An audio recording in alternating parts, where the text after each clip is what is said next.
Hello everyone, রান্না বান্না হয়ে গেছে। তো দেখো আজকে পাবদা মাছ করেছি। কেমন হয়েছে বলো তো? আমার তো মনে হয় ভালোই হয়েছে। আর করেছি ছাদের থেকে কলমি শাক তুলে ভাজা করেছি। আমার ছাদে তো কলমি শাক আছে। তো দেখো কি কি লাগবে উপকরণ এক ঝলক দেখে নাও। আর এদিকে হয়েছে রুটি। তো চলো কি করে রান্নাগুলো করি তোমাদের একটু দেখিয়ে দিই। তো এই যে দেখো শাক থেকে কলমি শাক তুলে নিয়ে এলাম।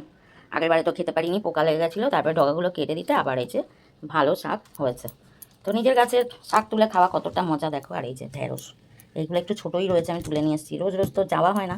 আর এই দেখো সিম, অসময়ে সিম গাছটা যদি একটু যত্ন করা যেত, কিন্তু ওই যে আমার তো সময় নেই। তো চলো এবার রান্না বান্না করি। আর এই দেখো মাছ, পাবদা মাছ আজকে রান্না হবে। তো চলো, কেটে দিয়েছে কে জানে, ভালো করে ধুতে হবে, বুঝতে পারছি না। কেটে দিয়েছে কি হয়েছে। তো চলো টাটা, রান্নাবান্না করি। আর আজকে কিন্তু ওয়েদারটা বেশ ভালোই আছে। এরপরে আবার যখন বেরোবো হয়তো শুরু হবে। তো চলো টাটা। মর্নিং মর্নিং মানে রান্না। তো আজকে জীবনে প্রথম আমি এই পাবদা মাছ রান্না করব। তো আমাদের ঘরে কখনোই এই মাছটা মানে শাশুড়ি মা আনতেন না, আর আমি তো এখন বাজারে যাওয়া ধরেছি।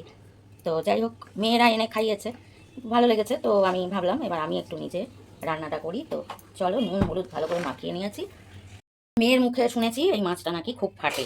আর যেহেতু এগুলো লম্বা লম্বা, তাই আজকে আমি প্যানটা বসিয়েছি, এর মধ্যেই মাছটা করবো। এই দিয়ে আর ঢাকা দিয়ে দেবো। এই দেখো ফুটফাট করতেছে, আমি ওই জন্য ধাক্কা দিয়ে রাখছি। জানি না মাছ ভাজা হয়েছে, বাপরে বাপ, সব জোড়া এক জায়গা থেকে দুইটা দুইটা দিলে হচ্ছে। ও কেমনে উল্টাই, হ্যাঁ এই তিন থেকে একসাথে উল্টাতে হবে।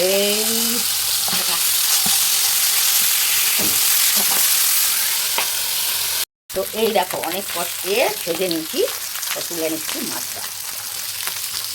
তো দেখো মাছ ভাজা হয়ে গেছে। ওই প্যানের মধ্যে একটু কালো জিরে, একটু পেঁয়াজ কুচি, একটু নুন দিয়ে দিলাম। পেঁয়াজটাকে ভালো করে ভেজে নিয়ে আর দিয়ে দিলাম মশলা। মশলা তো তোমরা দেখেইছো, পোস্ত, কাঁচা লঙ্কা, সর্ষে, রসুন, আদা, টমেটো এর সাথে বেটে নিয়েছি। আর এই যে মশলা দিয়ে একটু কষিয়ে মাছগুলো দিয়ে দিলাম। তো খুব বেশি ফোটানোর দরকার নেই, মাছ তো ভালো করে ভেজে নিয়েছি, তোমরা দেখেই নিয়েছো। আর একটু ধনেপাতা দিয়ে দিলাম। তো কেমন হয়েছে দেখো, মাছের ঝোল একদম রেডি হয়ে গেছে। আর এদিকে সেই বললাম না কলমি শাকটা এই যে ভেজে নিচ্ছি।